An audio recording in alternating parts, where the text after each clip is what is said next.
Before I got into MMA, there was a couple years in my life where I was hanging out with the wrong group of people. I had no goals in life. I was just, hanging out. I mean, I was working full time, but I just had no purpose to do anything. Once I started, I just, resurged me. It turned me into a different person. Now I'm just so motivated. Every morning I want to wake up and go train. I would definitely say MMA has changed my life for the better. My name's Phil Caracappa. I'm 23 years old. I was born and raised in Staten Island, New York. Moved out to Freehold, New Jersey at 11, and I've been living here since. I fight out of Modern Martial Arts in Englishtown, New Jersey. I've been training here for just under 2 years. I started MMA at 21. I've been watching it since I was probably 14 years old.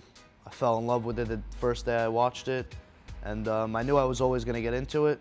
I just wanted to wait till, I guess I had the confidence to, step in the cage and, fight someone else. I've been wrestling for 12 years now, and I really think that's gave me like a sharp edge over a lot of other fighters, because not only did it physically prepare me for, mixed martial arts, but it mentally prepares you.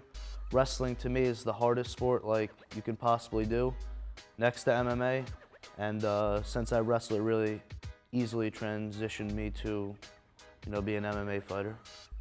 Wrestling has really gave me the mental edge over, a lot of other fighters, because, when you're on the ground, someone's punching you in the face, or, you're standing up getting punched in the face. Now I'm able to, think. I'm not just sitting there swinging at the other guy. I'm actually sitting there, taking everything in, calm, collected. I'm very confident when I'm in there, and I believe if I didn't have any wrestling, I wouldn't be confident on my feet, because I know if they try to take me down, I'll be able to block the shot or, get on top of them. If I got into MMA without wrestling, I really think I would have had a bigger setback. It would have been a lot more difficult to get into it, because if you ask anyone, any pro fighters, any UFC guys, wrestling is the best background to have. And I'm happy I have that, because if I didn't, the mental aspect is out the door. I'd be happy to start from square one. Since I do have it, it's put me on like a different level, and it's really helped me out. What I love most about being an MMA fighter is, getting to put on a show for people. Stands at 5'8" and weighs 147.5 pounds, representing Modern Martial Arts of Freehold, New Jersey. In the blue corner, Phil Caracappa. Mixed martial arts is, getting to perfect. It's an art. It's not just fighting, it's mixed martial arts. I want to go out there and show that I'm an artist, and this is something that I want to perfect.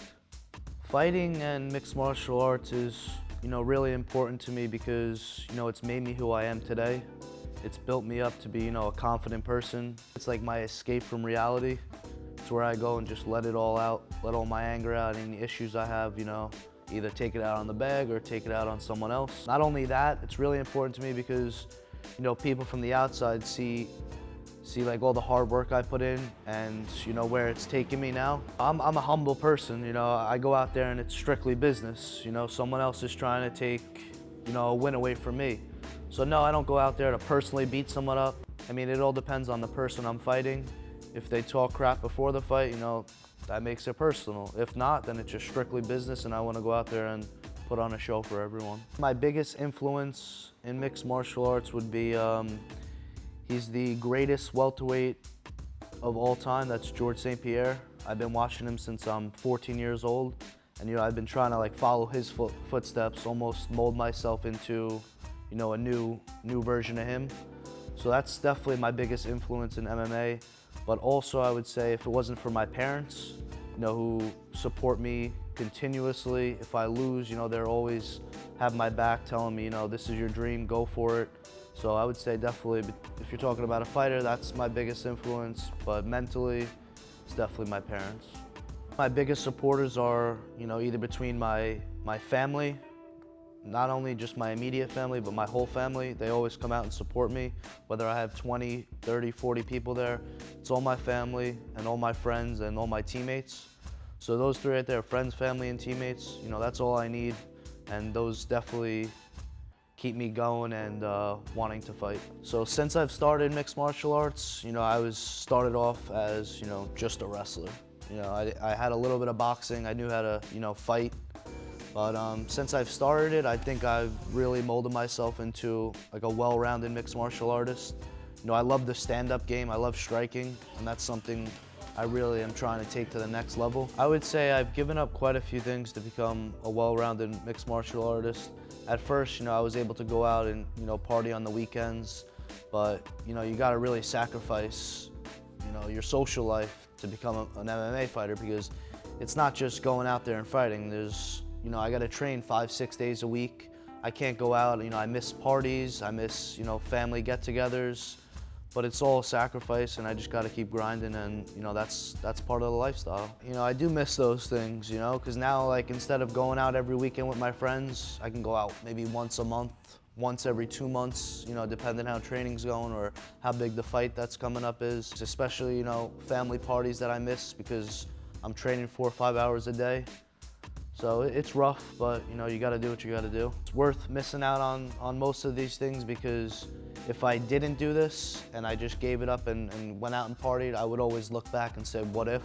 And I don't want that to happen. I want to, you know, fully live out my dream and see where I can take this. If I was to explain the fighter's lifestyle, you basically have to eat, sleep, and breathe it. You know, I wake up in the morning, go for a 2-3 mile run, you know, then I relax during the day, maybe get a little lifting in, and then at night, you know, it's back to the grind. 2-3 hours of just intense training.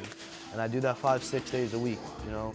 People think when they see you in the cage, oh, this guy's just going out there to fight. No, I put in, you know, maybe 20-30 hours a week of non-stop training. You know, it's basically a full-time job, and you really gotta love it to do it for a living. So you basically not only have to love it to do it for a living, but you gotta hate it almost. You know, you gotta hate the training. You gotta push yourself to where your mind hasn't been before, and, you know, sometimes you hate that, but the outcome is what I live for, and, you know, that's winning.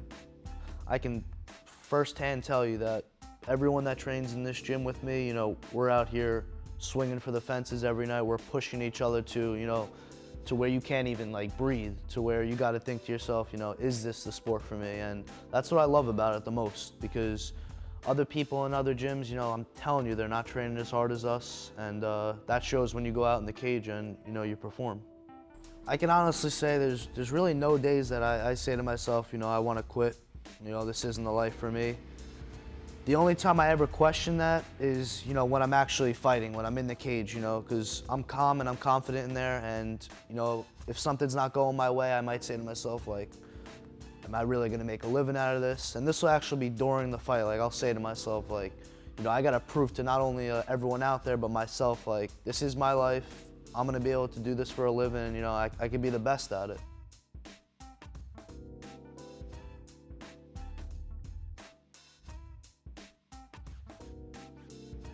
The day of the fight, you know, we get there for check-ins, and then we check our weight, and then it's just, you know, we sit around and you gotta wait like 2-3 hours till weigh-ins actually start. So you can't eat nothing, you know, you gotta make sure your weight's on point. That's the worst part, is just sitting and waiting. And but it's fine though, like, we just hang out, you know, me and my teammates, and you know, we just talk. One of my favorite parts of fighting is the weigh-ins, you know, the infamous stare down. Like, I love that, because, you know, especially like my last fight, this kid was talking a lot of crap before. You know, even during the weigh-ins, he's like, get ready for a war, and he's just like shaking his head at me. I'm gonna knock this Jersey Shore boy out. So, like, I threw on my earrings, my chain, headband. You know, I looked the part, so. And, you know, he was laughing and stuff, so I like that. I like getting into people's heads. Prior to my fight, you know, say there's 8-9 fights before me, you know, I like to go out there and watch them, you know, because I actually visualize myself out there fighting, and, you know, like I said, it's a mental game. You know, you try to get yourself into the mental state where you know you're going to war, you're about to fight someone. So, yeah, I like to watch a few fights, you know, and then when I'm getting my hands wrapped, you know, 2-3 fights before, I'm praying, you know, I'm just thinking of every possible outcome. I'm visualizing the fight.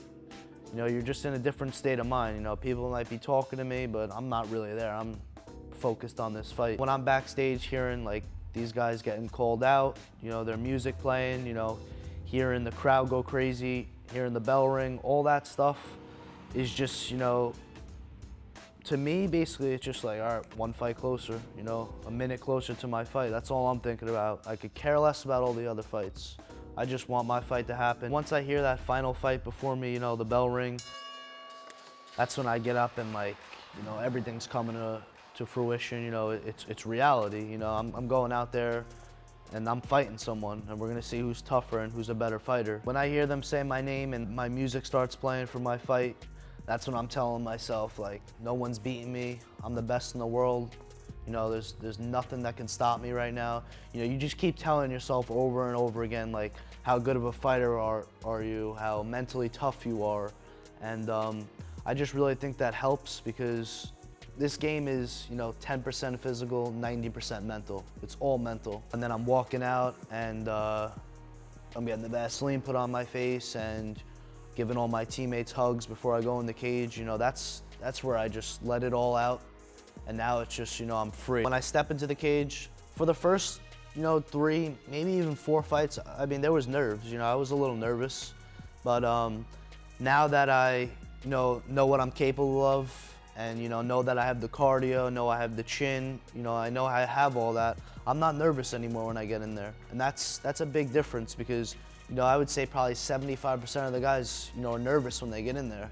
You know, don't get me wrong, I'm not cocky or anything when I get in there. You know, anyone can lose at any given time, but I just think that when I'm in there, I'm relaxed and I'm ready to go, and I feel like I can beat anyone.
After my first loss, you know, that went to decision, you know, I definitely went back to the drawing board and, you know, tried to sharpen my skills that I wouldn't let another fight go to decision. And basically after that fight, I haven't had a fight go to decision. You know, I finished 2 guys in a row, and that's what you gotta do. If you wanna make it big, you gotta make a name for yourself. You gotta finish people. You can't just go and lay on someone for 3, 5 rounds, you know what I mean? So I look to go out there and finish every guy that's in front of me in dominant fashion. You know, I want to put on a show, but I also want to, you know, show everyone else that's going to fight me in the future that it's not going to be no easy task.